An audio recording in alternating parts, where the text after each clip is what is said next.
Lanjutkan lagi ke sesi yang ketiga, ya gitu narasumber ini narasumber yang sering diganggu oleh saya nih. Baik, saya undang Ibu Sri Pangesti, Direktur dari Rumah Sakit UMI ya. Ya. Baik, apa kabar Bu Pangesti? Alhamdulillah baik. Baik, ini orang yang paling sering saya ganggu nih sekarang nih. Tiba-tiba ada yang ini, Bu Pangesti ini bagaimana? Bu Pangesti ini bagaimana? Mohon maaf ya Bu ya, sering mengganggu sampai dengan malam hari. Baik, ini beliau boleh disampaikan CV-nya, Bu Pangesti?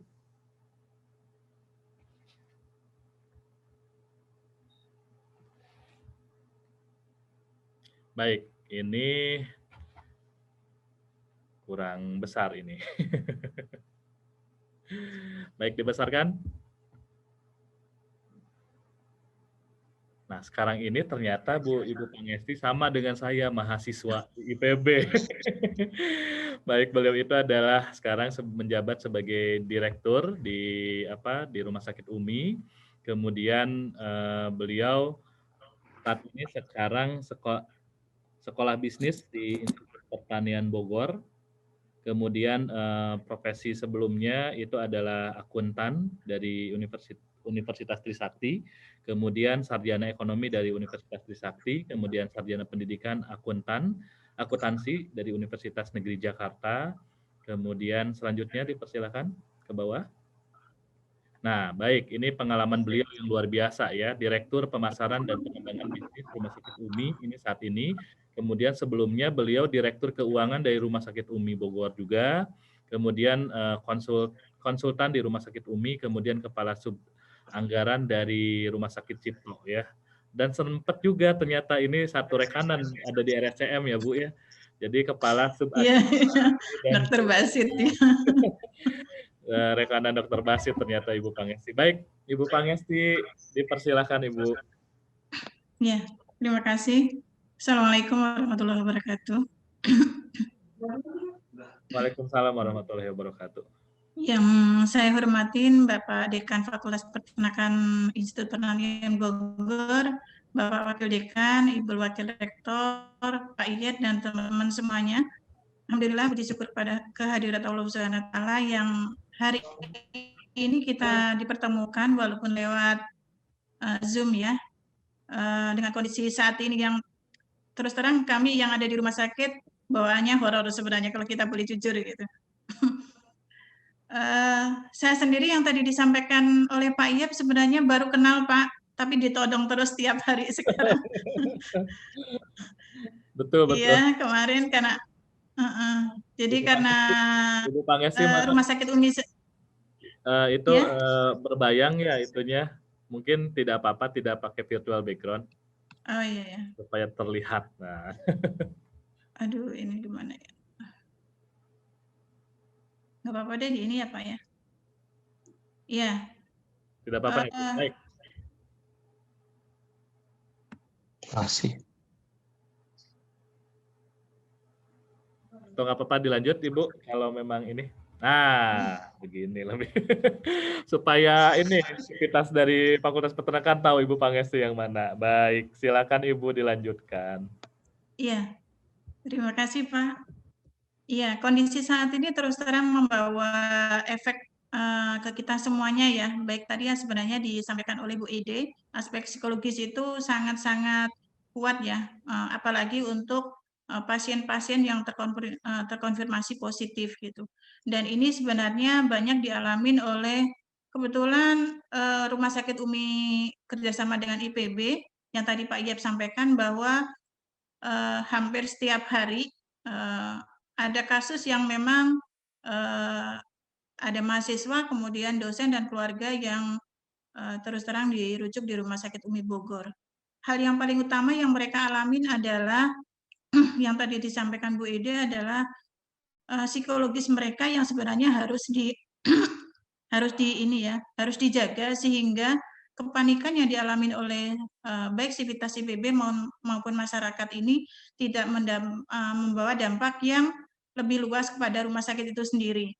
Yang saat ini kita ketahui bahwa rumah sakit kondisinya sangat ini ya, boleh dikatakan sangat crowded, di mana satu sisi isu media, bukan isu ya, memang kondisi di media massa yang saat ini boleh dikatakan cepat tersebar luas, adanya beberapa kematian yang memang dialami oleh pasien-pasien itu sendiri, baik di isoman maupun di rumah sakit, kemudian banyaknya kasus yang masuk ke rumah sakit, namun pas rumah sakit itu sendiri kondisinya membludak, jumlah isolasi atau bed rumah sakit sendiri yang tidak menampung, sehingga baik pasien yang terkonfirmasi positif dalam kondisi yang baik dan kondisi yang memang tidak baik akhirnya bercampur aduk ke rumah sakit. Nah, hal itu menimbulkan kondisi yang terus terang di rumah sakit sendiri, kalau kita boleh jujur, di lingkungannya itu juga menimbulkan situasi yang sangat-sangat horor gitu.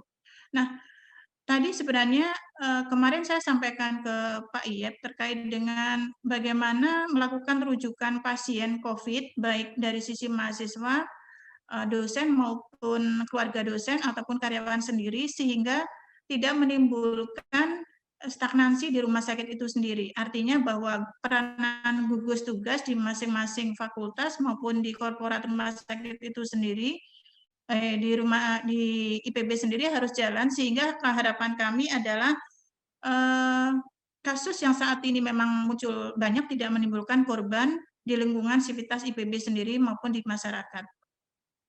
Di sini kami ingin menampilkan seperti apa sih sebenarnya yang dimaksud oleh rujukan pasien ke rumah sakit, sehingga nanti ke depannya khususnya sivitas IPB paham bagaimana mereka melakukan pelayanan di rumah sakit itu sendiri. Slide. Ini definisi tentang rumah sakit seperti ini ya, bahwa pelayanan kesehatan menegakkan pelayanan kesehatan perorangan secara paripurna yang menyediakan rawat inap, rawat jalan, dan gawat darurat. Selanjutnya, kita sampaikan bahwa di rumah sakit ini sendiri ada beberapa jenis pasien, yaitu pasien umum, asuransi, perusahaan, pasien dengan jaminan BPJS.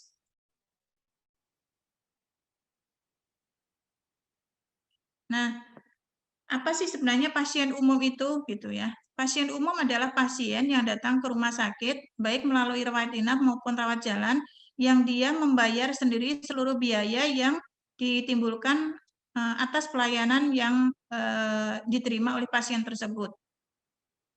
Pasien umum ini sendiri sebenarnya kalau kita bicara jaminan boleh dikatakan mereka bebas ya. Artinya bahwa pada saat mereka dikategorikan rawat jalan, mereka boleh memilih apapun yang disampaikan oleh dokter terkait dengan tindakan yang akan diterimanya. Begitu juga dengan obat-obatan yang diresepkan oleh dokter. Artinya tidak terbatas apakah obat-obatan itu generik atau paten, selagi dia bisa membayar, maka apapun pelayanan kesehatan yang diberikan oleh pasien boleh dia terima. Untuk rawat inap, begitu juga bahwa ada kelas 3, kalau sampai 2 dan 1, sampai Presiden Suite kalau di Rumah Sakit Umi Bogor, bahwa kelas perawatan sesuai dengan apa yang diminta oleh pasien itu sendiri.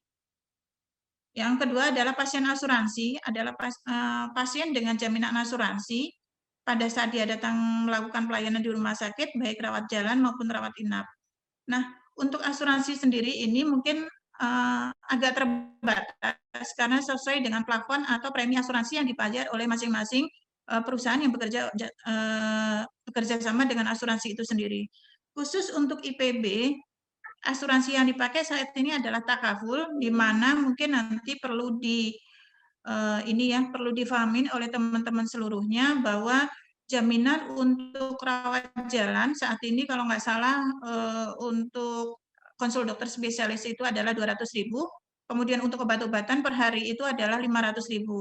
Namun untuk rawat inap sesuai dengan hak kelas yang dimiliki oleh teman-teman semuanya. Nah, mungkin nanti perlu teman-teman IPB memahami khususnya peternakan, ada kelas minimal kalau nggak salah kelas 1 ya, kelas 1 VIP dan VVIP yang dimiliki oleh teman-teman semuanya. Namun pada saat kita bicara asuransi terkait dengan penunjang medis, ada plafon yang harus diketahui oleh teman-teman semuanya, sehingga pada saat pelayanan nanti tidak terjadi ekses. Ekses ini adalah selisih biaya pelayanan yang akan dibayar oleh pasien itu sendiri pada saat mereka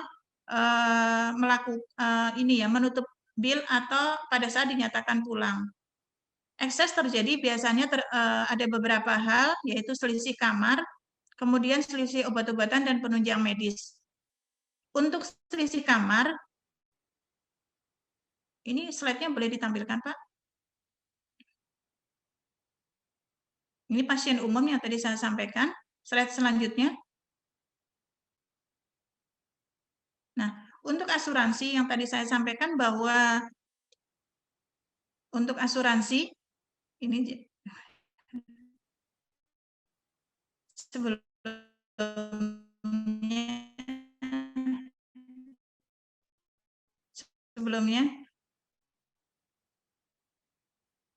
sebelumnya Pak. Untuk asuransi yang tadi saya sampaikan bahwa di IPB menggunakan asuransi takaful, artinya seluruh teman-teman IPB pada saat melakukan pelayanan kesehatan baik di rumah sakit UMI ataupun di rumah sakit lain memiliki hak sesuai dengan kelas yang ada di saya ulang tadi bahwa teman-teman memiliki plafon untuk dokter spesialis itu 200.000, kemudian untuk obat-obatan 500.000. Artinya bahwa pada saat dokter spesialis 200.000, sementara nanti di rumah sakit ternyata biaya spesialis itu 250.000, berarti ada ekses 50.000 yang harus teman-teman bayar kepada rumah sakit tersebut. Begitu juga dengan obat-obatan, bahwa plafon yang diberikan oleh asuransi takaful ke teman-teman IPB itu hanya 500.000 per sekali datang ke dokter spesialis. Artinya bahwa pada saat resep total itu diberikan senilai lebih dari 500.000, misal 600.000, berarti ada 100.000 yang harus dibayar oleh teman-teman kepada rumah sakit atas selisih biaya pelayanan tersebut. Untuk kamar nanti mungkin ada yang punya kartu asuransi bisa dilihat ada OP1, OP2, OP3 kalau nggak salah ya. Jadi biaya kamar adalah yang sesuai tertera di kartu asuransi masing-masing. Seingat saya untuk teman-teman IPB itu minimal kelas 1 dan kelas 1 VIP dan VVIP. Artinya bahwa apabila teman-teman IPB melakukan rawat inap, maka kamar yang akan menjadi haknya adalah kamar yang tertera sesuai dengan yang ada di kartu asuransi. Nah, namun di Rumah Sakit UMI Bogor, kami memberikan privilege bahwa untuk biaya kamar atau ekses kamar kami free-kan ya, artinya tidak ada ekses kamar yang akan kami bebankan kepada teman-teman IPB itu sendiri.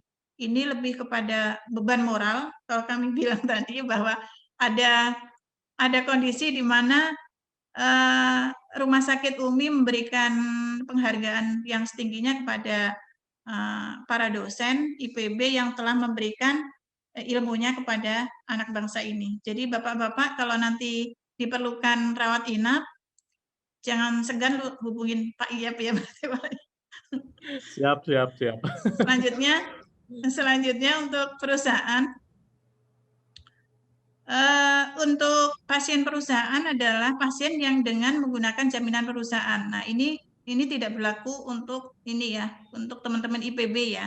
Artinya bahwa Rumah Sakit UMI Bogor bekerja sama dengan beberapa perusahaan yang menjadi rekanan, mereka hanya menggunakan BPJS dan mereka juga menggunakan jaminan perusahaan. Artinya selisih biaya ataupun full biaya itu akan dijamin oleh perusahaan. Terkait dengan resep dan sebagainya, biasanya kita sesuai dengan plafon jaminan yang diberikan oleh perusahaan itu sendiri. Slide. Untuk selanjutnya, nah ini yang mungkin perlu diketahui Bapak-Bapak oleh Ibu-Ibu semuanya. Karena saat ini teman-teman di IPB memakai dua jaminan ya, BPJS maupun asuransi itu sendiri. BPJS adalah kebijakan yang sudah dikeluarkan pemerintah sejak tahun 2017 ya, 2017 di mana seluruh perusahaan ataupun seluruh badan yang baik pemerintah maupun swasta diwajibkan untuk mengikut sertakan karyawannya menggunakan BPJS itu sendiri. Nah, di BPJS ini sendiri kita menggunakan sistem layanan berjenjang. Nah, ini perlu difahamin karena ada beberapa kasus mungkin beberapa orang belum paham apa yang dimaksud dengan layanan berjenjang ini. Jadi layanan berjenjang ini bahwa BPJS menggunakan sistem rujukan di mana apabila dia rawat jalan, dia harus melakukan pelayanan kesehatan di fasilitas kesehatan tingkat 1. Apa sih yang dimaksud dengan fasilitas kesehatan tingkat 1 itu? Yang termasuk fasilitas kesehatan tingkat 1 ini adalah puskesmas dan klinik yang tertera di kartu BPJS Bapak Ibu masing-masing. Ya, di situ ada di belakangnya biasanya tertera di kartu BPJS sehingga pada saat kondisi tertentu, misalnya, oh saya pengen pusing kemudian ke dokter spesialis, itu tidak diperbolehkan sesuai dengan aturan yang ada di dalam BPJS itu sendiri. Nah, kemudian apabila nanti dari fasilitas kesehatan kelas 1, kemudian ada keluhan yang lebih mendalam, baru nanti fasilitas kesehatan kelas 1 akan melakukan rujukan kepada fasilitas kesehatan tingkat 2, yakni rumah sakit tipe C ya. Tipe C itu yang ada di Bogor itu ada di rumah sakit Umi, Azra, kemudian Rumah Sakit Salak, Bunda Suryatni, Darmaga Medika ya, Karya Bakti dan sebagainya. Nah, di sini baru bisa melakukan pelayanan kesehatan sesuai dengan rujukan yang dimaksud. Apakah bisa misalnya dalam satu hari Bapak Ibu melakukan pelayanan lebih dari 2 dokter spesialis? Kalau kita menggunakan BPJS kita tidak bisa gitu. Makanya sering kami siasati pada saat teman-teman IPB melakukan pelayanan kesehatan, yang kami sarankan adalah 1, melakukan rujukan dari klinik Dramaga yang merupakan fasilitas kesehatan pertama, saat ini sudah ditunjuk sebagai fasilitas kesehatan pertama yang bisa merujuk ke Rumah Sakit Umi Bogor. Kalau untuk rumah sakit lain mungkin sesuai dengan zonanya ya, zona yang ada tertera di itu tadi di masing-masing pemegang asuransi.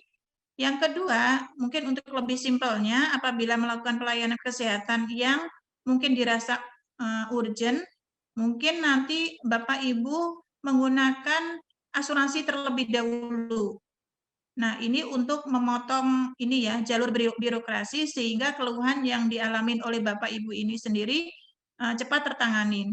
Nah, apabila nanti dinyatakan rawat inap, biasanya dari kami kalau kita tahu bahwa ini adalah sivitas IPB, kami akan oper yang awalnya jaminan asuransi akan kami oper ke COB dengan BPJS ya. Artinya bahwa jaminan atas pelayanan kesehatan rawat Bapak Ibu, rawat inap Bapak Ibu akan berubah menjadi jaminan asuransi dan jaminan BPJS. Apa keuntungan dan kekurangan dari COB BPJS itu sendiri dengan asuransi? Nah, kalau kita bicara BPJS yang tadi disampaikan bahwa ada hal tertentu yang memang harus kita patuhin terkait dengan ini ya, aturan main. Salah satunya adalah obat-obatan, kemudian visit dokter dan sebagainya. Nah, keuntungan yang diperoleh apabila kita menggunakan COB BPJS asuransi adalah sebenarnya kita lebih meminimalisir terkait dengan ekses yang ada atau ekses yang akan dibebankan ke Bapak Ibu pada saat selesai melakukan pelayanan kesehatan. Eksesnya berupa apa gitu? Yang tadi kami sampaikan bahwa ekses akan timbul bila terjadi selisih pembayaran atas plafon yang disebutkan di dalam asuransi itu sendiri. Yang pertama terkait dengan obat-obatan, yang kedua adalah terkait dengan biaya kamar. Nah, untuk biaya kamar, kembali lagi bahwa kami tidak mengenakan ekses untuk seluruh sivitas IPB.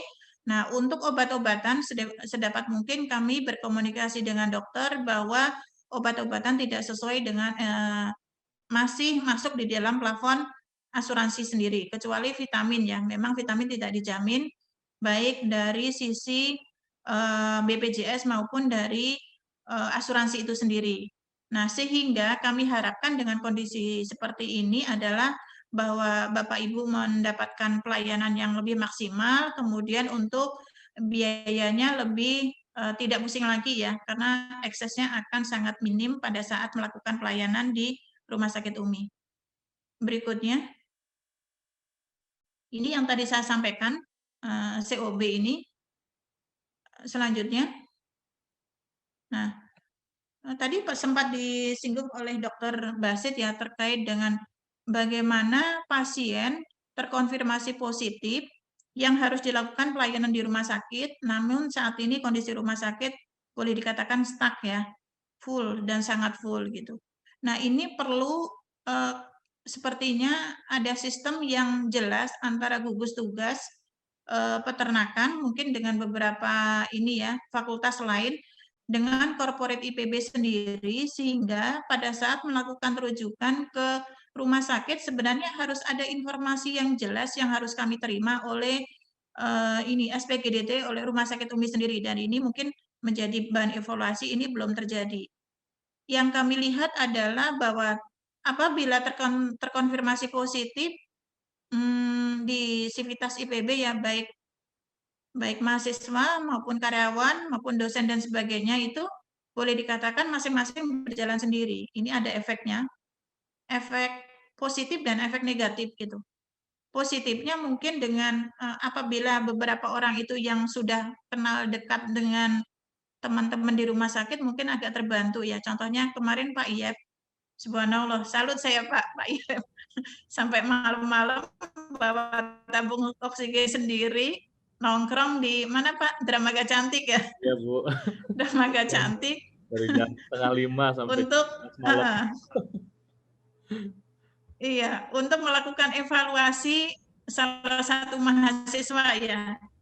Salah satu mahasiswa yang terus terang kami sendiri saat itu juga agak deg-degan karena satu beliau ini ya dengan kondisi autoimun, yang kedua efek autoimun ini sangat berat sehingga terus terang satu lagi saat itu kondisi oksigen baik di Rumah Sakit UMI Bogor maupun di beberapa rumah sakit ya, khususnya di Bogor itu boleh dikatakan agak susah Pak. Sehingga taruhannya itu sangat besar. Taruhan dalam hal ini adalah kalau nanti kami gagal, terus terang mungkin saya pribadi sendiri itu terus terang satu nyesel, yang kedua boleh dikatakan malu juga gitu. Nah, yang kedua, kalau kita tidak tanganin pasien itu dengan segera, terus terang dari kita juga khawatir ya terjadi sesuatu yang lebih fatal. Saat itu ada 3 pasien ya Pak Iyap ya, ada 3 pasien yang menghubungin saya malam itu. 1 Pak Iyap, 2-nya kalau nggak salah dari rektorat ya, terkait dengan kondisi pasien. Nah, kami harus berhitung Pak, mana dari 3 itu sendiri yang boleh dikatakan harus kami selamatkan terlebih dahulu dengan segala kondisi yang ada, kemudian bagaimana yang 2 pasien ini kami selamatkan dengan cara yang lain, artinya bahwa 3-tiganya selamat dengan cara yang berbeda. Nah, akhirnya kemarin kita putuskan bahwa yang kita ambil adalah salah satu, karena kita melihat ada resiko yang lebih besar. Yang kedua, boleh dikatakan kami minta nomor handphonenya, kemudian kami motivasi pasien yang bersangkutan, dan kami boleh dikatakan remote apa yang mereka harus lakukan gitu. Nah, ini kayaknya perlu yang tadi saya sampaikan, bisakah di IPB mungkin di bagian gugus tugas atau apanya ya, ada psikolog yang membantu menangani kondisi pasien-pasien, mahasiswa maupun keluarga untuk menenangkan mereka, sehingga kejadian lebih berat ini tidak terjadi, dan rumah sakit saat ini kondisinya benar-benar stuck, boleh dikatakan semuanya selamat gitu. Ini yang kemarin kami lihat seperti itu.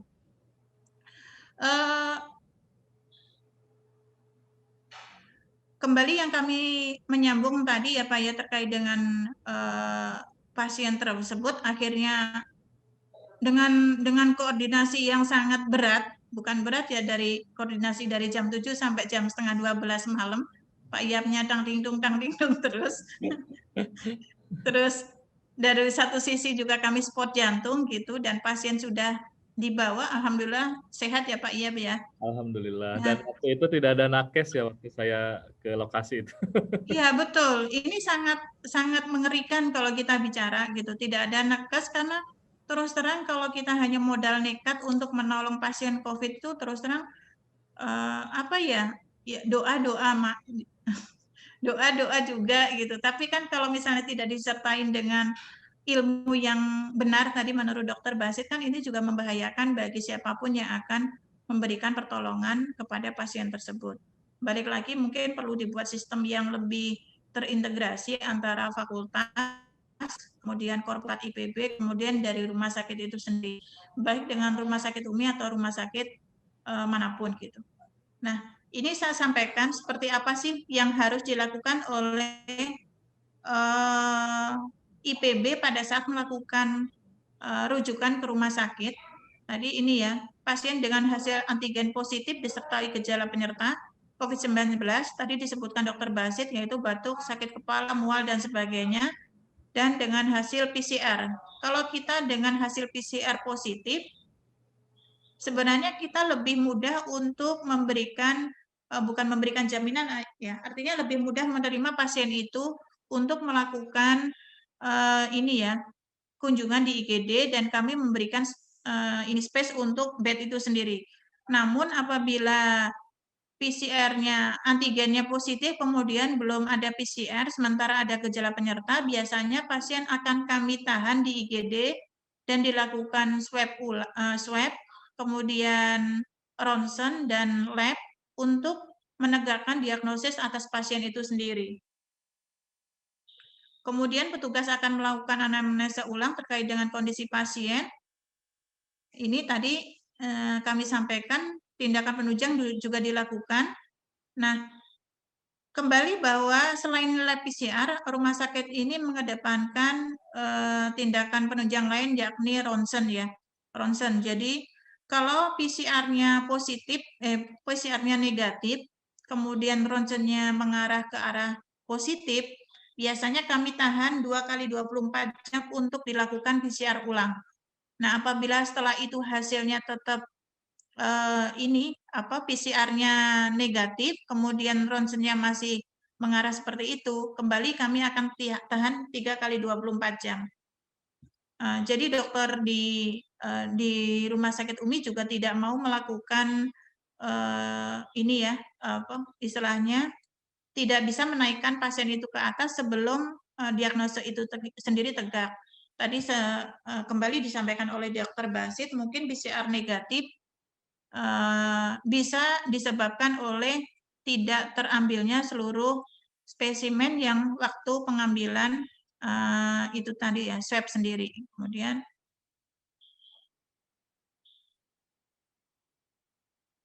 swab ulang ini kami lakukan untuk memastikan bahwa apa yang akan dilakukan dokter terkait dengan pasien itu sendiri benar-benar sesuai dengan ini ya yang diharapkan, sehingga harapan bahwa pasien dengan kondisi tersebut tindakan yang harus dilakukan oleh dokter itu benar ya, tidak boleh dikatakan tidak salah.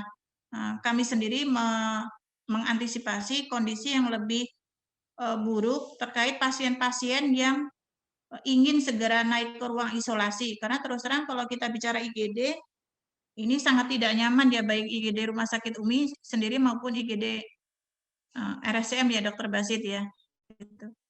Nah, ada beberapa kasus di mana mohon maaf nanti mungkin dijelaskan ke Sivitas IPB juga yang terkait dengan penahanan pasien di IGD ini sendiri sebenarnya lebih memastikan agar kondisi pasien ini stabil dulu gitu ya. Karena ada beberapa case pasien itu di IGD tidak betah, kemudian marah-marah, kemudian boleh dikatakan disampaikan pelayanan nanti buruk, pelayanannya kurang dan sebagainya. Nah, pada saat kondisi tersebut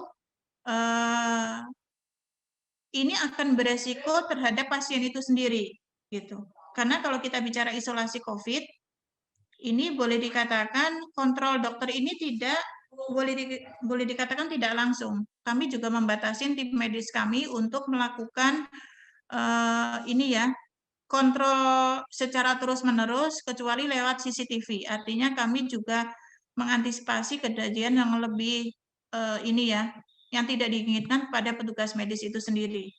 Jadi pasien dengan kondisi positif kemudian nanti akan dilakukan tegakan diagnosis di IGD, di IGD nanti akan dipastikan bahwa kondisi pasien adalah stabil, baru nanti dinaikkan ke ruang isolasi. Ruang isolasi UMI sendiri sebenarnya ada 2, ruang isolasi yang VIP, biasanya dari satu ruang itu 1 sampai 2 orang, kemudian isolasi yang boleh dikatakan barengan ya, barengan. Jadi jumlahnya 6 sampai saat ini kami membuka ballroom yang kapasitas 400 orang itu dijadikan kamar isolasi COVID karena banyaknya pasien yang ada di bawah yang tidak tahu mereka sudah bercampur aduk dengan pasien biasa di bawah sehingga resiko tercampurnya pasien biasa, karyawan dan pasien COVID itu sendiri akan menimbulkan resiko yang lebih tinggi lagi sehingga pasien-pasien seperti itu kami masukkan ke dalam isolasi yang jumlahnya jumlah bednya itu sangat banyak. Namun masing-masing sisi kami ini ya, kami beri batas yang berupa skat yang ada plastiknya sehingga harapannya bahwa mungkin itu lebih minimalisir kondisi yang ada. Slide.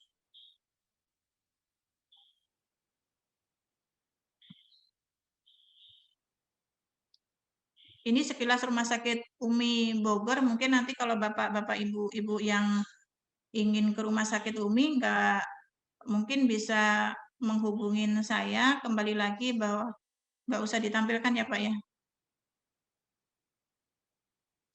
Boleh Bu ditampilkan saja.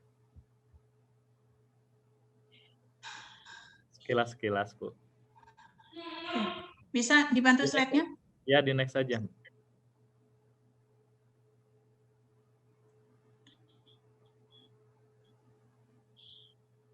Ini kami dari awalnya Rumah Sakit Ibu dan Anak, kami sekarang menjadi rumah sakit umum. Sudah terakreditasi paripurna di tahun 2019. Kemudian lingkungan kami mungkin lebih mengedepankan sisi religius. Harapannya bahwa pada saat pasien masuk itu bukan hanya fisiknya yang sembuh, tapi rohaninya juga sembuh. Sehingga mungkin kalau Bapak-Bapak, Ibu-Ibu yang pernah ke Rumah Sakit UMI itu merotal 24 jam di seluruh sudut yang ada di Rumah Sakit UMI sendiri.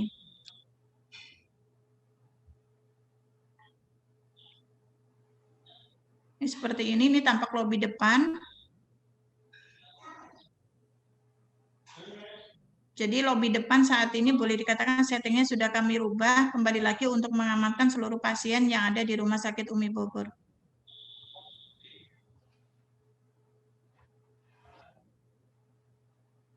Slide Pak.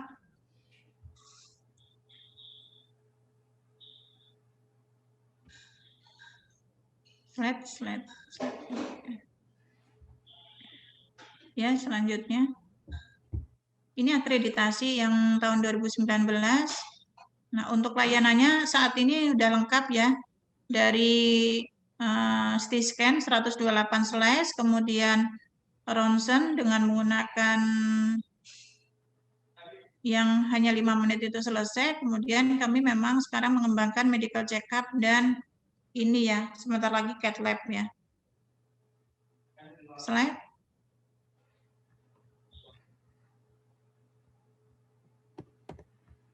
Ini untuk spesialisnya sangat lengkap insya Allah. Dari anak, jantung, kandungan, kulit, mata, ortopedi, dan sebagainya.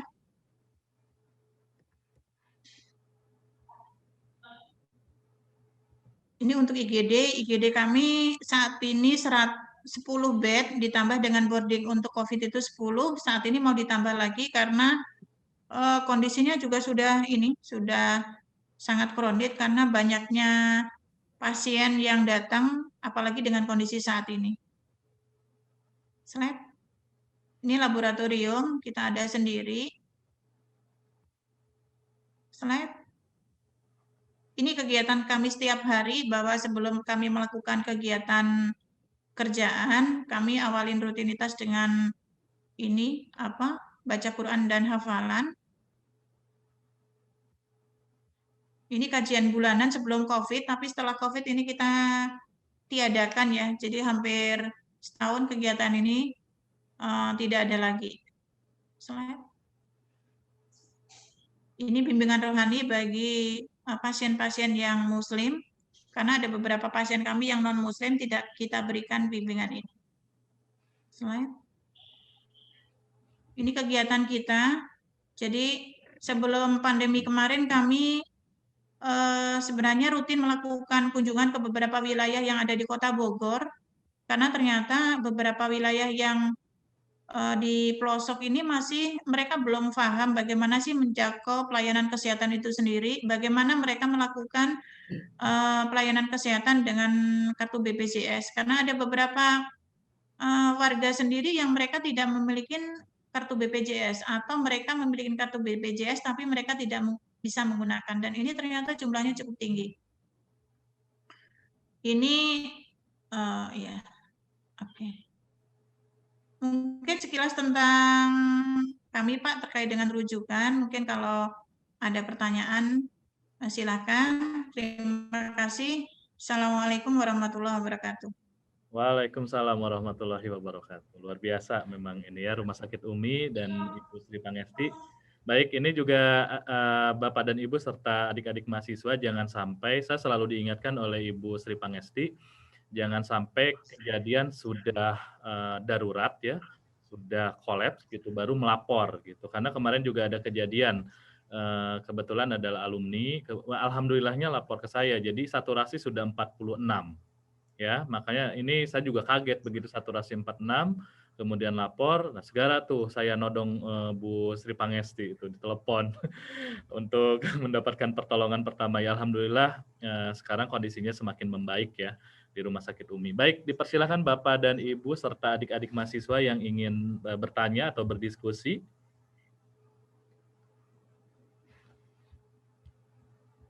Dipersilakan. Ini sangat penting ya, bagaimana kalau kita nanti terkena COVID, kemudian apa yang harus dilakukan kalau nanti harus ke rumah sakit dan sebagainya. Takutnya ada yang belum paham nih, gitu ya. Apalagi kondisinya kondisi darurat gitu, apa yang harus dikerjakan. Ya waktu itu juga saya menolong yang darurat ya Bu Pangesti ya. Kebetulan juga sebetulnya yang yang saya tolong juga bukan mahasiswa dari Fakultas Peternakan. Itu sampai dengan tengah malam dengan Ibu Sri Pangesti, dan alhamdulillahnya beliau selalu mau diganggu gitu. Dipersilakan. Kalau tidak ini di kolom chat boleh.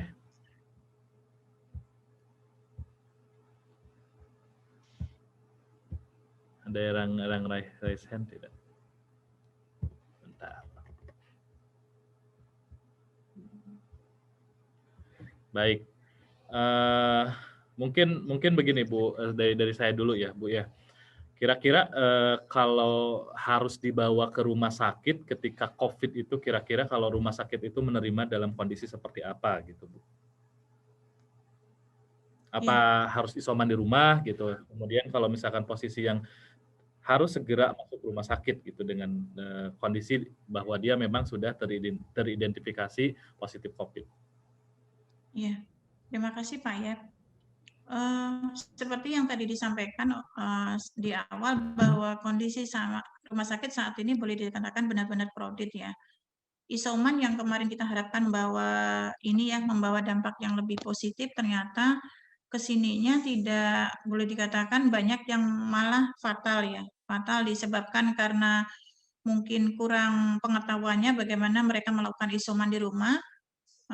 Yang kedua, bahwa pada saat mereka melakukan isoman di rumah, diharapkan bahwa tingkat stres dari pasien itu sendiri turun, sehingga boleh dikatakan tingkat penyembuhan juga tinggi. Namun yang terjadi bahwa pada saat mereka melakukan isoman itu, yang terjadi adalah terpaparnya beberapa anggota keluarga oleh pasien yang sakit itu sendiri. Dan ini sebenarnya sudah kita prediksi dari awal pada saat digulirkan isoman di rumah tanpa adanya pengawasan medis yang dilakukan oleh petugas kesehatan. Nah, banyaknya kasus isoman yang boleh dikatakan ini yang menular ke keluarga yang lain sehingga mengakibatkan jumlah terkonfirmasi positif ini sangat banyak gitu. Dan ini menimbulkan dilema yang lebih fatal lagi pada saat mereka melakukan kunjungan ke rumah sakit, bukan hanya kalau dulu waktu COVID awal ini melakukan kunjungan ke rumah sakit itu satu keluarga hanya satu, sekarang tidak, Pak. Positif langsung 3 atau 4 orang, bahkan 5 orang. Dan 5-limanya boleh dikatakan kondisinya tidak baik gitu. Artinya bahwa pada saat seperti itu rumah sakit harus memiliki pilihan mana yang harus kami dulukan dan mana yang harus dilakukan isoman di rumah dengan kontrol dokter itu sendiri gitu. Nah, kita harapkan bahwa isoman di rumah itu kembali lagi ada protokol yang mereka harus jalankan sehingga tingkat kasus yang kita harapkan menurun ini benar-benar terjadi. Nah, tadi disampaikan Pak Iyap seperti apa sih sebenarnya pada saat kondisi mahasiswa atau karyawan yang harus dilakukan ini ya, rujukan ke rumah sakit. Yang pertama adalah saturasi di bawah 90 itu harus koordinasi dengan ini ya, dengan petugas medis atau kesehatan. Yang kedua disertai dengan gejala penyerta yang berat, misalnya sesak, kemudian batuk dan sebagainya yang memang itu tidak bisa ditanganin di rumah saat ini. Kalau kita bicara oksigen saat ini kembali lagi bahwa oksigen ada aturan yang harus diketahui oleh masyarakat itu sendiri sehingga diharapkan pada saat dia melakukan pemakaian oksigen kembali lagi harus di bawah pengawasan medis baik dari lingkungan maupun dari rumah sakit itu sendiri sehingga efektivitas pemakaian oksigen ini juga terjaga gitu dan harapannya bahwa tingkat kesembuhan ini juga semakin meningkat. Nah, saat ini kondisi yang boleh dikatakan agak membingungkan rumah sakit bahwa pada saat pasien datang dengan kondisi yang boleh dikatakan semuanya tidak dalam kondisi baik, kami harus menyelamatkan secara keseluruhan, kemudian bed di rumah sakit itu sendiri, pasien kami minta kita lakukan rujuk ke rumah sakit lain tidak mau, dan mereka hanya mau menunggu di rumah sakit kami gitu. Nah, berarti yang kami sering sampaikan adalah bahwa saya kemarin juga sampaikan ke Pak Iyep, kondisi bednya penuh Pak, paling nanti kami akan berikan oksigen, namun mohon maaf nih, kondisinya sambil duduk nggak apa-apa ya, yang penting kondisi pasien terselamatkan dulu atau stabil dulu. Nanti kalau memang ada bed yang memang dimungkinkan untuk pasien itu rebahan atau tiduran, kami akan berikan. Atau paling enggak, kami biasanya akan memberikan bed tambahan untuk pasien tersebut. Nah, menjadi masalah bahwa bed tambahan atau yang kami berikan ini akan posisinya bukan di wilayah di dalam IGD itu sendiri. Dan ini sebenarnya kalau kita bicara resiko ini, resiko terpapar kepada lingkungannya juga tinggi. Nah, ini mungkin dialamin bukan hanya rumah sakit UMI, tapi seluruh rumah sakit yang ada di Kota Bogor itu sendiri gitu. Jadi pasien datang dengan kondisi yang mungkin mohon maaf tidak baik, ini subhanallah kemarin temannya Pak Iyab itu kalau saya bilang mukjizat itu. Dari siang ya Pak ya. Iya, Dari betul. siang disampaikan kondisinya saturasi 46 sampai saya tanya, beneran itu Pak 46 gitu. Iya Bu, dicek kembali 46 gitu. Nah, sementara bed rumah sakit ini penuh. Nah, ini yang tadi saya sampaikan bahwa memiliki apa ya kalau saya bilang kolega yang di beberapa rumah sakit sebenarnya membantu untuk memecahkan masalah yang ada di lingkungan kita masing-masing. Mungkin kalau di UMI saya, mungkin nanti dicari lagi di rumah sakit Islam siapa, mungkin di rumah sakit Azra siapa. Karena balik lagi bahwa pada saat kita bicara IGD dengan kondisi yang sangat-sangat penuh, berarti harus dan seluruh orang memerlukan ini ya penanganan segera, tingkat antrian panjang, ada resiko yang sudah ada di depan kita apabila pasien itu tidak bisa ditangani segera. Minimal komunikasi yang kita lakukan itu lebih kepada membantu mempercepat kondisi sehingga bukan kita mendapatkan tempat yang layak dulu, namun lebih kepada penanganan segera yang diberikan kepada pasien itu sendiri.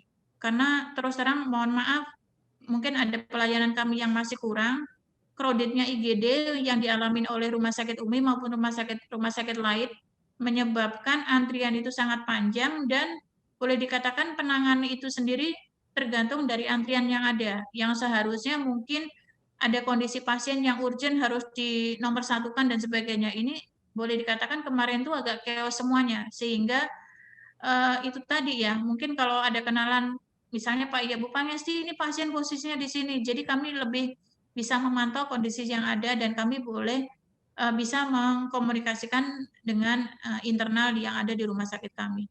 Seperti itu Pak ya, terima Baik. kasih. Terima kasih Bu Pangesti. Ini Bu ada pertanyaan dari Ibu Lilis dari Sekretaris Departemen INTP.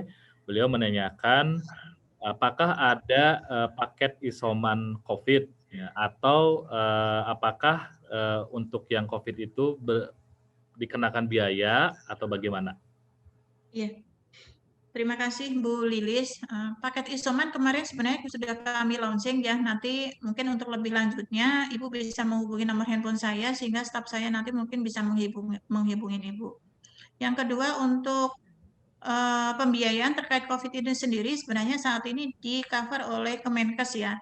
Jadi seluruh pembiayaan di-cover oleh Kemenkes.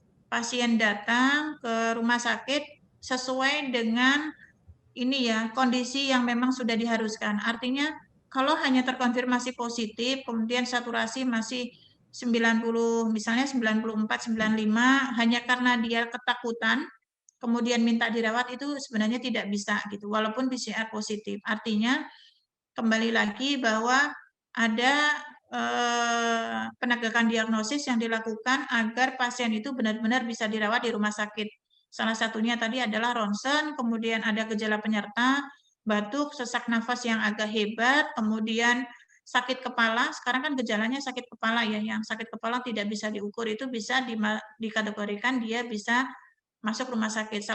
Satu lagi adalah ini yang memiliki komorbid bagi usia-usia tertentu gitu, dan karena komorbid ini sangat fatal dan si COVID ini agak bandel, mungkin Dokter Basit bisa menerangkan. Jadi kadang-kadang 1-2 hari itu pasiennya ada di rumah sakit bisa berubah menjadi kondisinya lebih ini tidak bisa diprediksi gitu.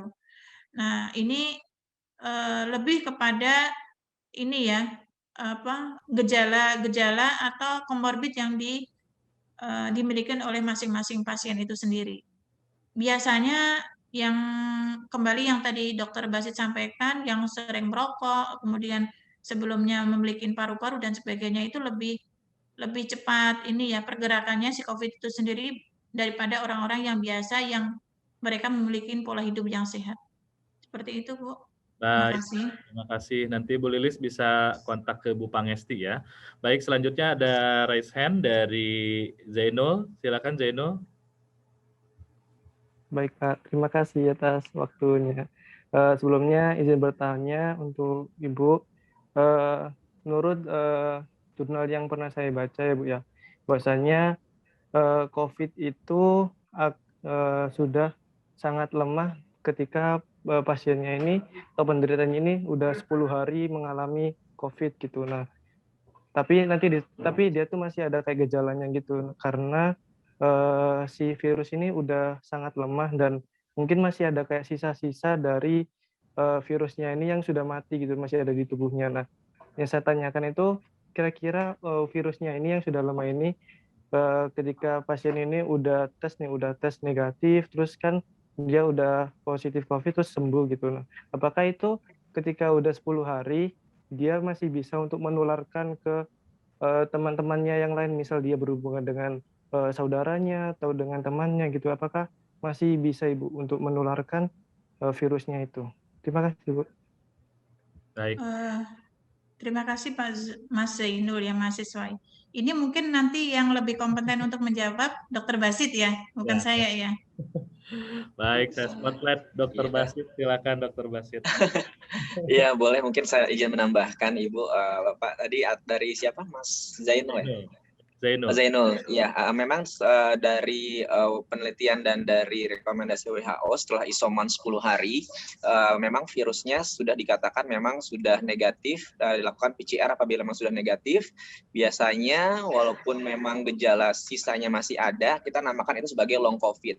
Gitu ya. Jadi long COVID ini memang gejalanya masih ada seperti agak sesak, yang tadi saya bilang ya, pasca COVID ini biasanya pasiennya masih agak sesak, kadang juga sering kelemahan, ya terutama di bagian kaki, nafasnya masih tersengal-sengal, masih batuk-batuk juga, tapi sudah tidak bisa menularkan ke orang lain. Jadi sebenarnya tidak masalah. Makanya kita ada yang namanya rehabilitasi pasca COVID itu, yang tadi sempat latihannya juga sempat saya berikan tadi via chat ya, bisa diterapkan, dan jangan salah, tapi untuk orang-orang yang pernah sebelumnya memang mengalami dan sudah menderita COVID bisa kembali menderita lagi apabila memang protokol kesehatannya tidak diketatkan gitu ya, dan tidak menggunakan masker gitu. Jadi tetap walaupun sudah sembuh dari COVID, tetap harus menggunakan masker dan protokol kesehatannya harus diterapkan seperti itu. Bagaimana Mas Zainul? Baik Pak, terima kasih banyak. Oh, ternyata ini baik, terima kasih ada yang raise hand lagi. Baik. Waktunya nggak apa-apa ya, Bapak dan Ibu, Bu Pangesti dan Dr. Basit, alhamdulillah masih bersama kita. Ada yang raise hand lagi, Pak. Ya. Dipersilakan. Oke Pak, makasih Bapak atas waktunya. Untuk Ibu Sri Pangesti, saya izin bertanya Bu, apakah jika kondisinya benar-benar tidak bisa dibawa ke rumah sakit, atau rumah sakitnya udah tidak bisa menampung lagi pasiennya, dimungkinkan adanya dokter yang datang ke rumah nggak Bu? Terima kasih Bu. Terima kasih. Sepertinya kalau kondisinya lemah, sebagai solusi terbaik adalah segera hubungin Pak Iyap ya. Siap. Jadi gini Mas, ada kondisi tertentu ini tadi ya, COVID ini kan boleh dikatakan gejala penyertanya berbeda-beda. Berbeda-beda yang tadi disampaikan Dr. Basit dan mungkin sangat familiar di rumah sakit ya Dok ya. Dari mual, kemudian diare yang hebat, kemudian pusing-pusing. Jadi kalau di rumah sakit boleh dikatakan COVID ini dengan muka 1000 wajah gitu. Artinya seluruh gejala itu ada. Jadi orang juga sulit ya Dok ya membedakan mana itu COVID beneran atau enggak gitu. Itu sulit. Yang kedua, tapi dengan kondisi saat ini boleh dikatakan orang udah curiga gitu. Oh, saya sakit tipes, pasti COVID gitu. Orang awam di rumah sakit juga udah tahu ya Dok ya. Oh, ini kondisinya begini, paling cenderungnya COVID gitu.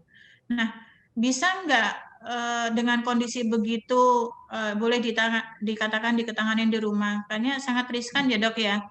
Sangat riskan karena ada hal tertentu yang boleh dikatakan tidak bisa dilakukan pada saat si pasien ini dilakukan isoman, namun harus dilakukan penanganan medis secara ketat gitu atau tepat gitu. Contoh, kalau saturasinya turun terus berarti harus digunakan oksigen ya Dok ya, oksigen dengan tekanan tertentu dan itu hanya dimiliki kemampuannya itu oleh medis. Kemudian terkait dengan gizi pasien, berarti harus rumah sakit lagi. Kemudian terkait dengan obat-obatan, berarti harus rumah sakit lagi.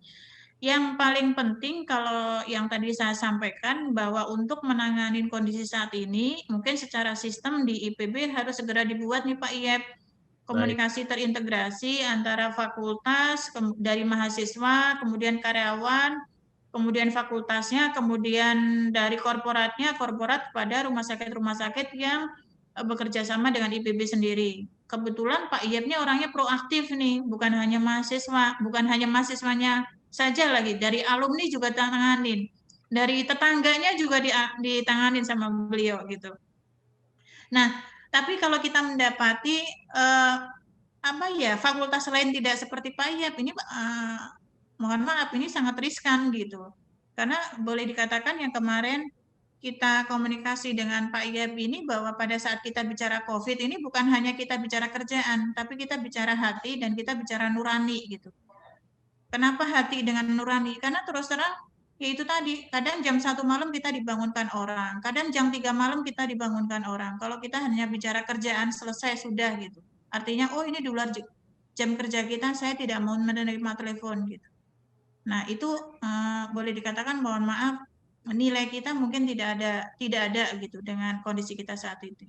Yang kedua, balik lagi bahwa kondisi saat ini mungkin diperlukan peran serta kita semuanya ya, baik dari mahasiswa, kemudian dari karyawan, kemudian dari dokter itu sendiri, mungkin dari seluruh komponen masyarakat, bahwa kepedulian kita kepada lingkungan ini akan membawa efek yang sangat signifikan gitu.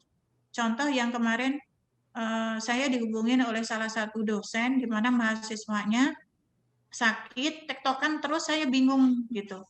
Nah, akhirnya gini deh Pak, nomor handphone mahasiswanya coba dikasih ke saya telepon. Setelah saya telepon, memang pada saat saya telepon tiga-tiganya mahasiswa itu batuknya minta ampun Pak Yep gitu. Nah, salah satu kenapa gejalanya? Iya Bu, saya gemetar gitu. Udah makan, udah. Makannya pakai apa? Pakai kentang. Saya bilang, sekarang gosen GoFood, beli nasi Padang ataupun nasi apapun dimakan. Kalau nggak punya duit, minta nomor rekeningnya nanti saya transfer. Sekarang ceritanya beli nasi dulu, saya sampai bilang gitu. Itu saturasi kalau nggak salah itu di angka 90 atau 92. Sebenarnya lebih pada saat komunikasi tadi, saya sebenarnya nyari cara gimana si mahasiswa nanti kondisinya agak drop, saya bawa ke rumah sakit UMI. Gitu. Sambil saya menenangkan mahasiswa itu sendiri. Makanya yang tadi saya bilang bahwa peranan psikolog atau orang-orang tertentu, nggak usah psikolog deh, orang-orang yang peduli dengan kondisi ini untuk kondisi yang ini sangat berharga bagi mereka untuk menenangkan mereka itu sendiri gitu. Nah, ceritanya si mahasiswa tadi akhirnya saya hubungin dosennya, Pak, itu minta tolong mahasiswanya diberikan nasi dulu deh gitu. Jangan-jangan kelaparan nih orangnya gemetar gitu. Udah makan nasi, udah belum makan nasi. Nah, sekarang begini. Alhamdulillah sekarang selamat. Gitu. Jadi tidak seluruhnya bahwa pasien itu harus dibawa ke rumah sakit, tidak juga, karena balik lagi bahwa coba kita fungsikan rumah sakit itu kondisi-kondisi yang berat sehingga kita selamat semuanya. Namun yang terkonfirmasi positif di rumah itu harus sesuai dengan protokol yang diarahkan oleh petugas medis itu sendiri. Ketenangan yang tadi saya sampaikan itu sangat perlu, karena hebohnya berita yang ada di saat ini ya, itu masyarakat, mahasiswa yang terkonfirmasi positif juga ikutan dengan heboh gitu.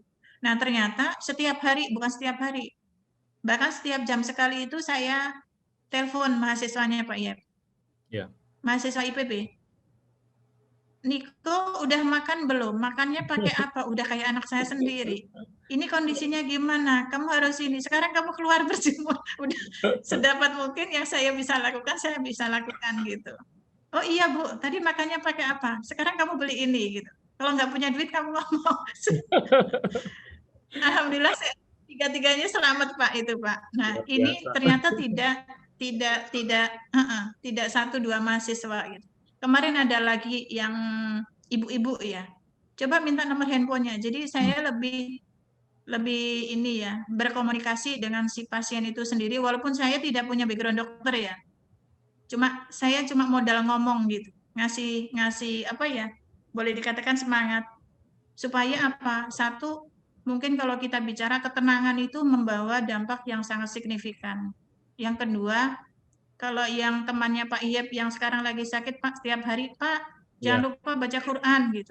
Iya, selalu jangan mikirin yang macam-macam gitu. Terus saya zikirnya gimana hari ini gitu. Udah pasrah, jangan mikirin dunia gitu. Nah, ternyata kan sampai saat ini kan kondisi beliau semakin membaik ya.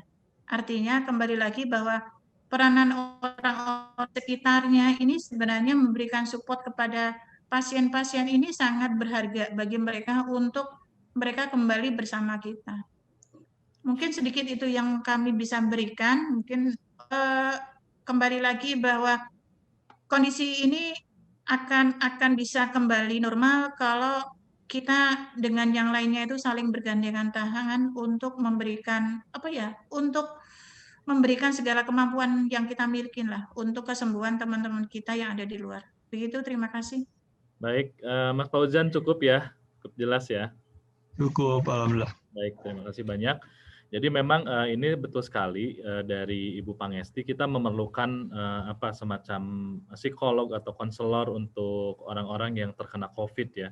Karena teman saya sendiri beberapa kasus ya yang saya tanganin ini mengeluhnya adalah udah gitu, saya mau mati gitu kan. Jadi harapan mau mati itulah yang menurunkan saturasi ternyata. Setelah saya berdiskusi dengan Ibu Pangesti ya, ternyata Bu Pangesti mengarahkan saya juga, ini harus seperti ini, kemudian saya berkomunikasi dengan beberapa rekanan yang positif tersebut, kemudian diangkat semangatnya, alhamdulillah ternyata saturasinya bisa naik gitu.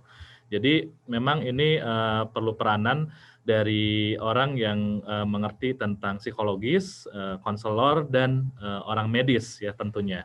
Baik, karena waktunya sudah habis, alhamdulillah luar biasa ini dari pemaparan dari Bu Pangesti sangat bermanfaat untuk kita semua.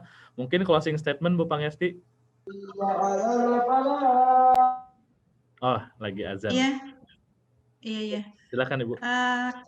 Iya, kembali lagi bahwa kita berharap dengan kondisi saat ini seluruh komponen yang ada di ini ya, seluruh komponen ini bersatu ya, bahu-membahu, memaksimalkan kemampuan yang kita miliki untuk saling membantu. Apapun yang bisa kita berikan. Ya kalau tadi Pak Iyat, subhanallah saya salut. Saya baru kenal Pak Iyat itu beberapa bulan yang kemarin ya. Yeah. Itu saya lihat militansinya sangat-sangat ini ya, sangat hebat. Saya salut Pak. Nah,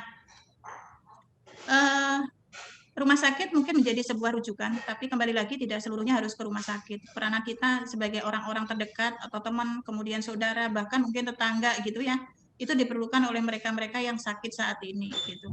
Jadi kalau bisa kita bicara bahwa psikologis mereka yang pasien-pasien yang sakit ini adalah mereka boleh dikatakan sangat down, butuh dukungan. Harapannya dengan apa yang bisa kita berikan, sedikit apa yang kita sampaikan ke mereka itu sebenarnya membawa dampak signifikan untuk kesembuhan mereka semuanya. Terima kasih, seperti itu Pak Yayat. Baik, terima kasih Bu Pangesti. Selanjutnya ada penyerahan sertifikat yang akan disampaikan oleh Wakil Dekan Bidang Akademik dan Kemahasiswaan, akan disampaikan oleh Ibu Profesor Irma Isnapia. Dipersilakan. Bu Pangesti, atas nama Fakultas Peternakan, kami mengucapkan banyak terima kasih atas berkenannya Ibu dalam acara webinar Mental Health hari ini. Untuk sertifikatnya apakah sudah di-share ya? Mohon di-share sertifikatnya. Terima kasih banyak Ibu, dan juga banyak sekali ya pertolongan Ibu ya untuk Sivitas Akademika IPB, dan kami sangat berterima kasih dan mudah-mudahan silaturahimnya berjalan terus ya Bu. Amin. Persaudaraan dunia dan juga amal soleh ya Bu bekal di amin. Terima kasih banyak Bu, kami atas nama Fakultas Peternakan menyampaikan banyak terima kasih kepada Ibu pribadi dan juga kepada Rumah Sakit UMI Bu. Mudah-mudahan semuanya segera berlalu pandemik ini dan kita bisa menjalani kehidupan new normal kembali. Terima kasih banyak. Amin. Terima kasih banyak Pak Iyat sudah. Sama-sama Ibu. Pak Dekan ada yang mau disampaikan?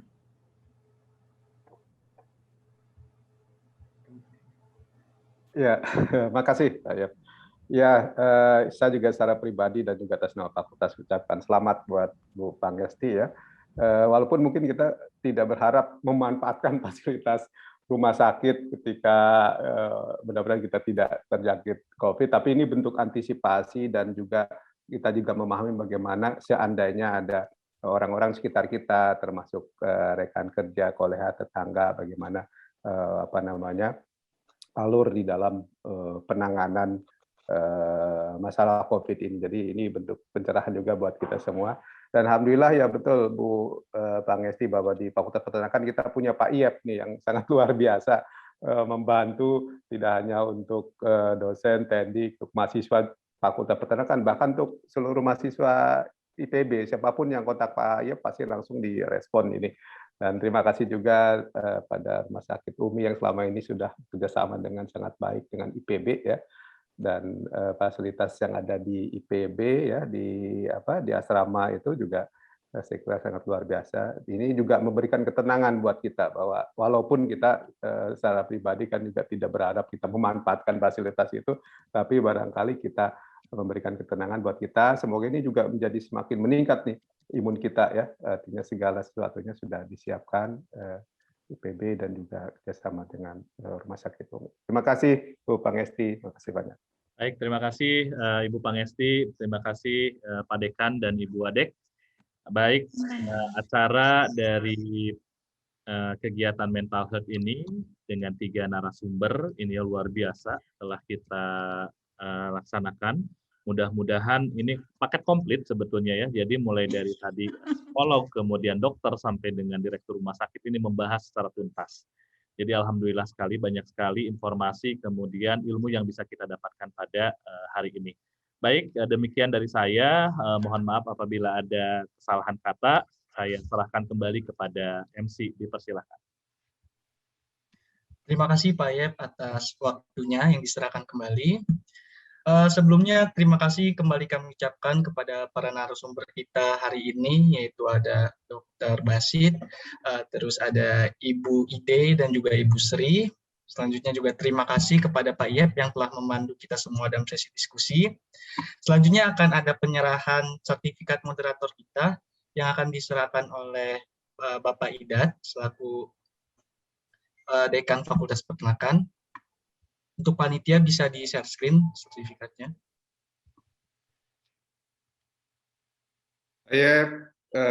Saya ucapkan terima kasih sebanyak-banyaknya ya selaku moderator dan juga penggagas seminar ini ya. Jadi luar biasa Pak ya. Mudah-mudahan nanti kita juga terus mensosialisasikan bagaimana kita bisa hidup sehat ya dan juga produktif di era COVID ini, terutama bagaimana membangkitkan nih semangat para mahasiswa ya, biar tetap semangat untuk mengikuti perkuliahan walaupun secara online ya, tapi juga tetap berprestasi mengikuti berbagai kegiatan kemahasiswaan dan akademik. Oke, terima kasih Pak Ayep. Semoga selalu sehat ya dan tetap beraktivitas. Tapi mohon Pak Ayep full jaga kesehatan dan juga menerapkan protokol prokes plus ya, karena Pak Ayep banyak sekali berinteraksi dengan teman-teman yang sekarang terkena COVID. Terima kasih Pak Ayep. Sama-sama, terima kasih Pak Dekan.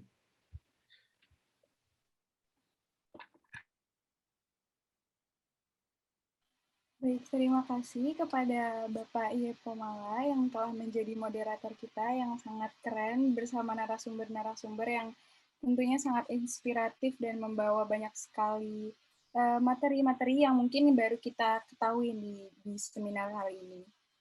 Nah, setelah mendengarkan pemaparan dari narasumber-narasumber yang sangat hebat, serta diskusi yang juga cukup menarik, kita akan lanjut ke sesi selanjutnya, yaitu akan ada sesi games untuk menyegarkan kita dan membangkitkan kembali semangat kita dalam mengikuti acara webinar Mental Health Fakultas Peternakan. Games ini akan dibantu share screen-nya oleh Ibu Rima Martin. Kepada Ibu Rima Martin, waktu dan tempat kami sediakan. Baik, sudah ada di depan layar kita semua, bahwasannya game kita kali ini akan menggunakan Kahoot, di mana nanti games-nya itu berbentuk quiz.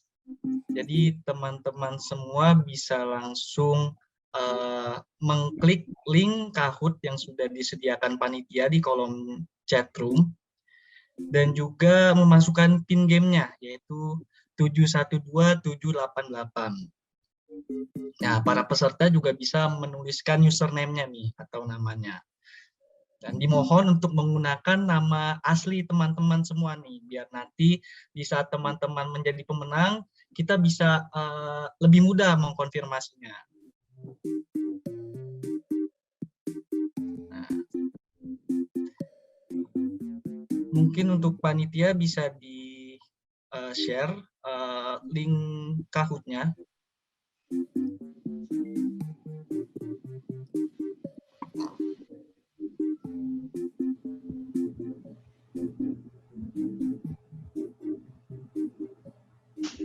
Bu Rima yang share ya. Iya Pak, saya share langsung ini aja ya Kahoot-nya ya, kalau sudah dimasukkan. Yap.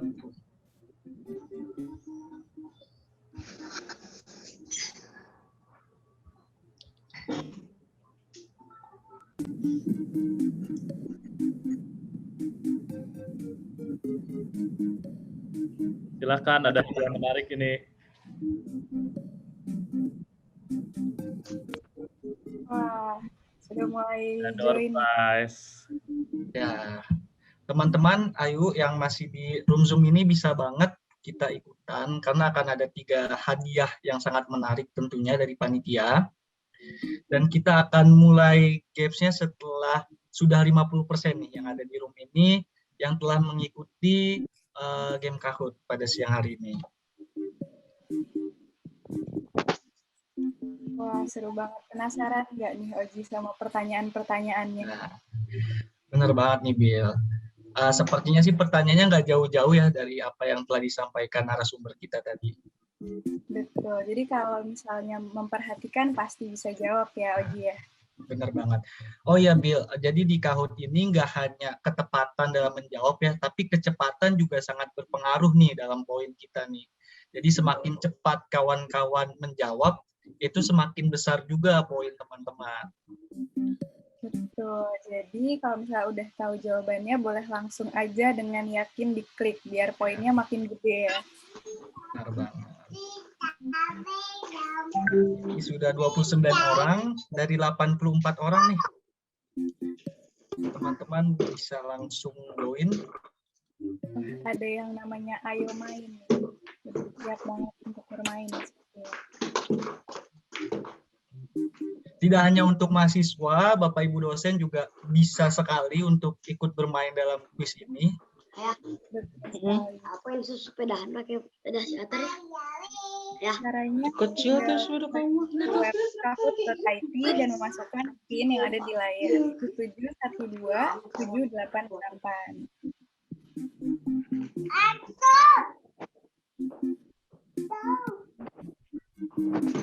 Baik, sudah 35 orang.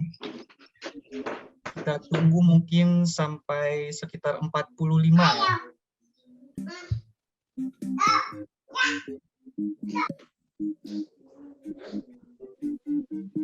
Wah, ada nama Bila ya kayaknya. Wah, ada yang menduplikat sepertinya ya. Wah. Berarti nanti kalau dia menang, berarti mungkin hadiahnya ke Bila ya, Oji ya? Atau mungkin bagi 2 ya. Iya, ya. Ayo teman-teman, sayang sekali kalau misalnya kita nggak ikutan nih karena ada 3 hadiah menarik, ada 3 door prize.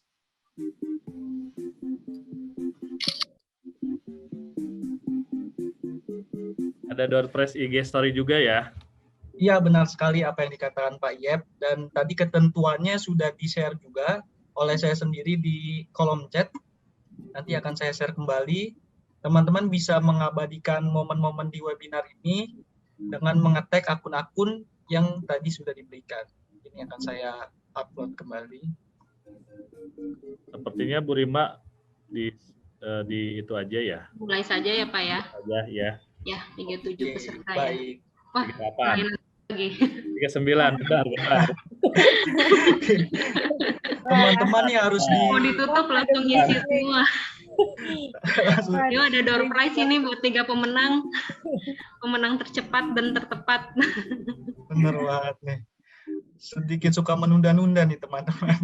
Tuh, mulai tuh. Kalau disebutkan ada door prize sudah ada. Nanti IG story juga ada hadiahnya ya. IG story yang paling menarik pokoknya itu nanti dapat hadiah. Ya.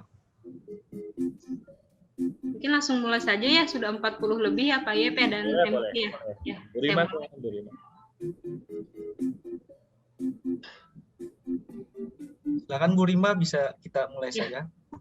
Oke, untuk pertanyaan pertama ini belum masuk nilai nih, karena ini masih merupakan bagian dari contoh nih.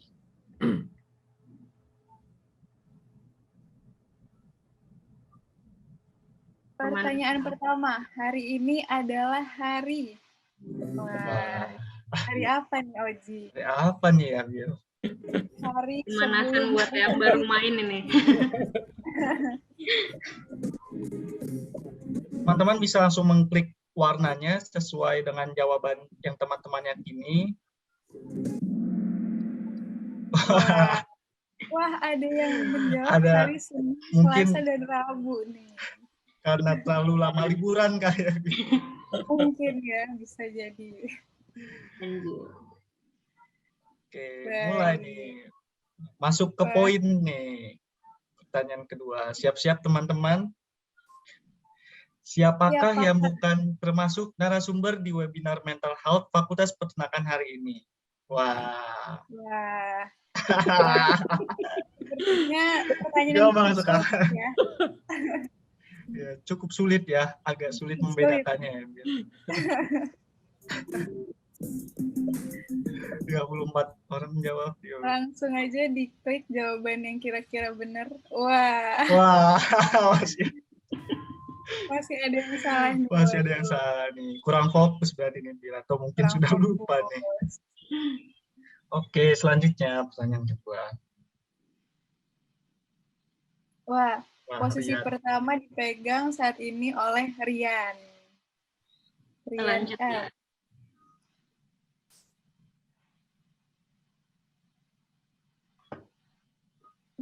Pertanyaan selanjutnya adalah apa topik webinar mental health hari ini?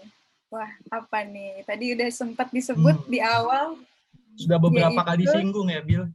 Iya, benar sekali.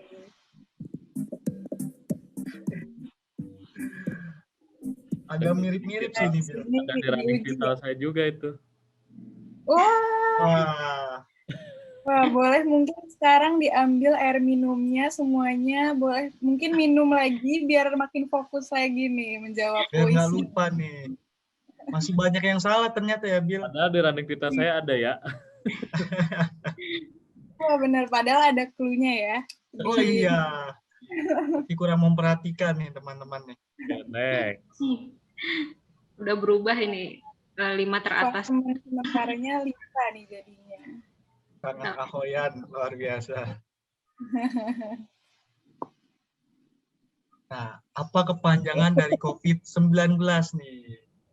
Wah. Ayo, teman-teman. Ini juga agak mengecoh ya, Oji ya. Iya, benar banget. Kalau nggak teliti bisa salah nih. Harus jeli nih di pertanyaan yang ini nih. Boleh cepat, tapi yang penting harus tepat juga. Iya, benar. Wah, masih ada yang salah, Bil. Aduh. 3 orang. Ini bagaimana ini ceritanya ini? Lanjut. Aduh. Wah, kayaknya sekarang yang paling fokus Lita nih. Dan yuk mulai juga Dewina. Ayo. Luar biasa nih. 3 teratas. Ahoyan itu di susul. Nyusul. Pertanyaan kelima, di manakah kasus COVID-19 pertama kali ditemukan? Wah, ini sudah pengetahuan umum nih. Wah. Bukan di kota Depok ya, teman-teman. Itu yang di Indonesia. Bukan. Depok itu lokal ya. Iya, itu yang lokal. Ini yang skala internasional. Wah. Wah, banyak yang benar, Bil. Banyak nih, banyak. Ini lumayan ya, levelnya lumayan membingungkan yang pertanyaan yang ini. Masih Lita, masih sama nih. Masih sama nih. Ayo Kangen Ahoyan dibalap. Pertanyaan selanjutnya nih. Yang dapat mengurangi penularan COVID-19. Yang dapat mengurangi. Apakah pergi liburan ataukah tidak memakai masker? Ataukah berkerumun? Wah, atau juga mungkin mencuci tangan? Itu pertanyaan gampang-gampang ya sebetulnya. Wah, ada yang salah. Itu sengaja berarti Pak Yep memang pengen liburan kayaknya. Ya, Iya kayaknya. hopeless kayaknya pengen liburan memang. Iya, tahan dulu teman-teman ya.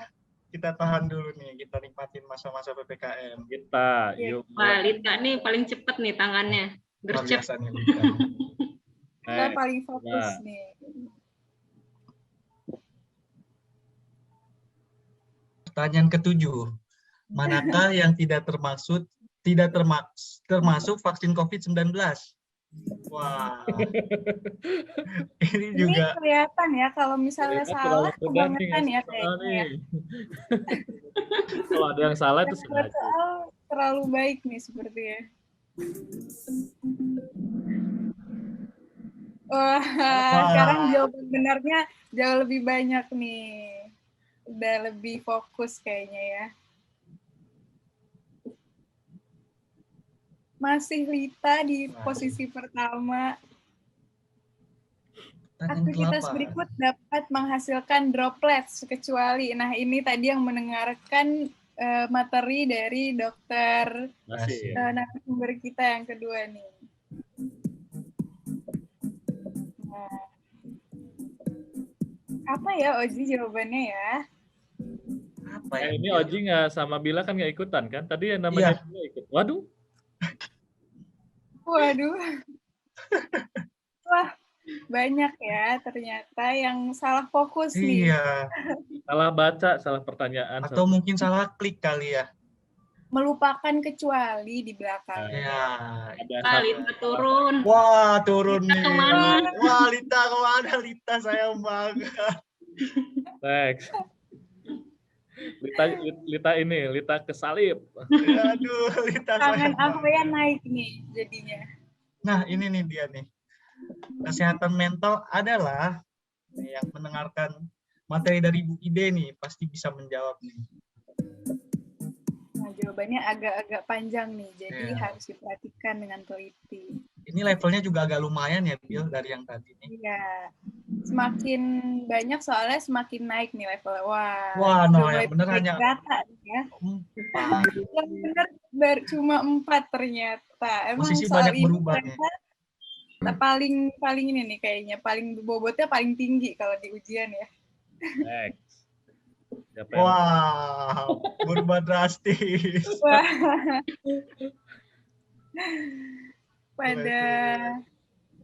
Nah, pertanyaan terakhir guys. Paling gede ya. Berapa hari isolasi mandiri yang dibutuhkan bagi pasien tanpa gejala? Kita lihat apakah di sini jawabannya akan terbagi rata juga.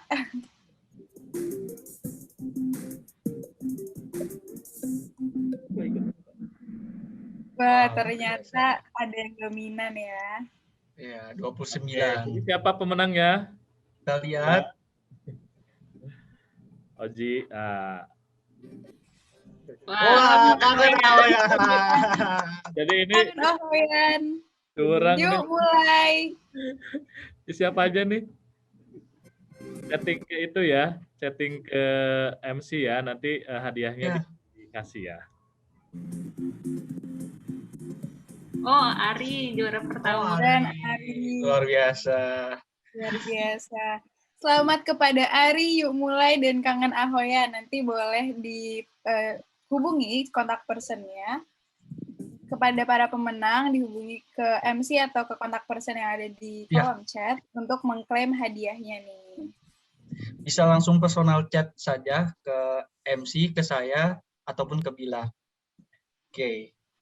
Sekali lagi, selamat kepada para pemenang dan semua peserta yang sudah antusias sekali di dalam mengikuti kuis tadi nih. Kayak lumayan susah-susah ya pertanyaannya, Oji, dan menjebak nih. Bener banget.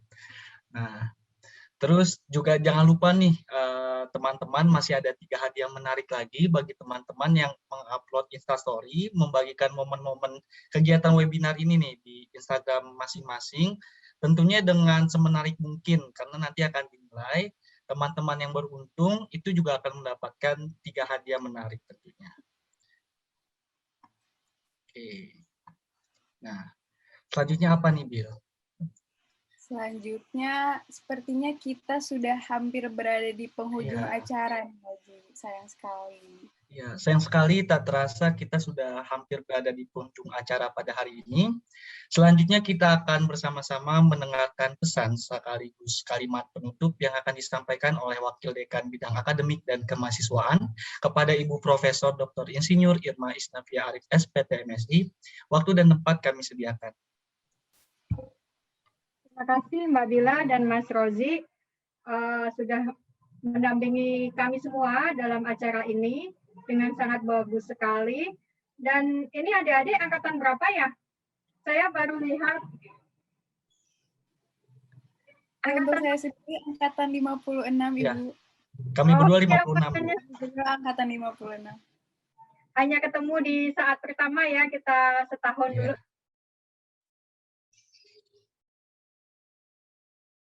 Setengah tahun dulu.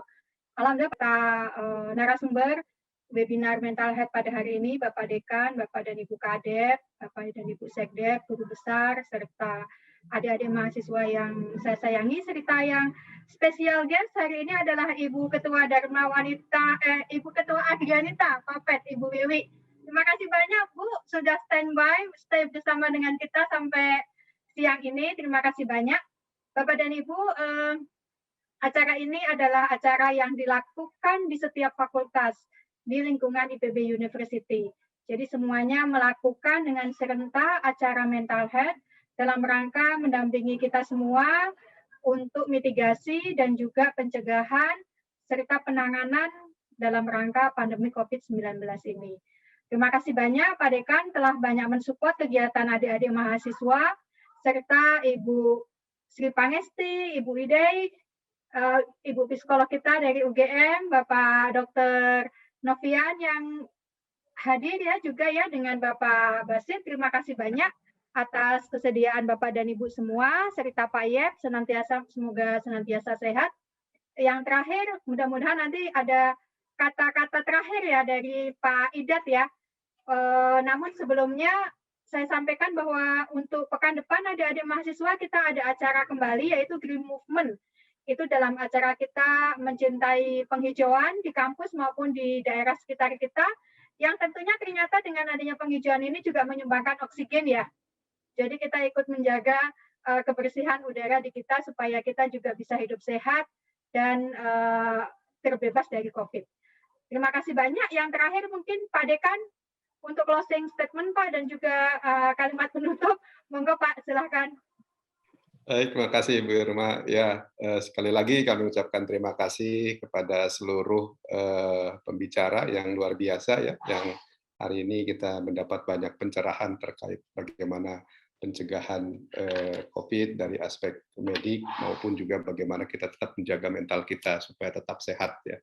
Terima kasih Bapak Ibu semua dan juga seluruh dosen, teknik dan juga para mahasiswa khususnya ya, saya ucapkan terima kasih dan mohon ini juga bisa di-share ya, bisa disosialisasikan dan didiskusikan juga di antar mahasiswa dan kita semua supaya kita semua tetap sehat, terhindar dari COVID-19. Terima kasih, tetap sehat dan tetap produktif untuk menjalankan berbagai aktivitas kita. Terima kasih, selamat. Terima kasih kepada Bapak Idat dan Ibu Irma yang telah memberikan closing statement serta pesannya untuk kita semua. Baik, selanjutnya kita akan mengadakan sesi dokumentasi yang akan dilakukan atau dipandu oleh rekan panitia. Pada seluruh peserta diharapkan untuk dapat mengaktifkan kamera dan memberikan pose terbaik. Kepada rekan panitia, waktu dan tempat kami sediakan. Baik, terima kasih. Mohon izin Bapak Ibu untuk memandu sesi dokumentasi. Untuk di sini ada 3 slide. Slide pertama 1, 2, 3. Baik, selanjutnya slide kedua. Ditahan senyumnya. 1, 2, 3. Selanjutnya slide terakhir. 1, 2, 3. Baik, terima kasih. Saya kembalikan ke MC. Baik, terima kasih kepada Rahmatika yang telah mendokumentasikan kita semua. Kembali saya ingatkan lagi kepada teman-teman, teman-teman masih bisa mendapatkan 3 hadiah menarik dengan mengupload Instastory, di mana ketentuannya baru saja saya kirimkan di kolom chat, yang mana ada akun-akun yang harus teman-teman tag di Instastory teman-teman. Oke, baik. Terima kasih kami ucapkan kembali kepada pimpinan Fakultas Peternakan dan Departemen, pada narasumber, Hitmawa, serta semua peserta yang telah hadir pada acara hari ini.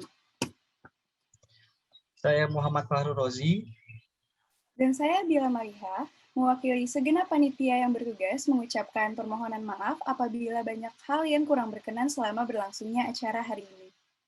Akhir kata, kami berdua mohon pamit undur diri. Jangan lupa untuk selalu menjaga kesehatan dan menerapkan protokol kesehatan demi orang-orang yang kita sayangi. Wassalamualaikum warahmatullahi wabarakatuh.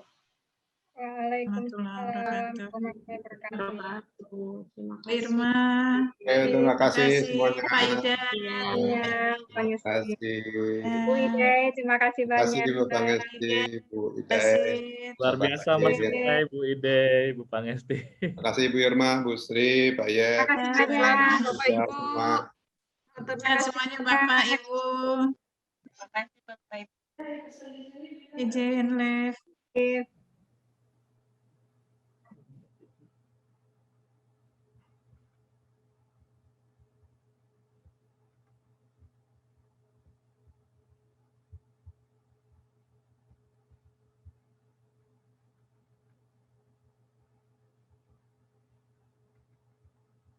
Kau bisa patahkan kakiku, tapi tidak mimpi-mimpiku.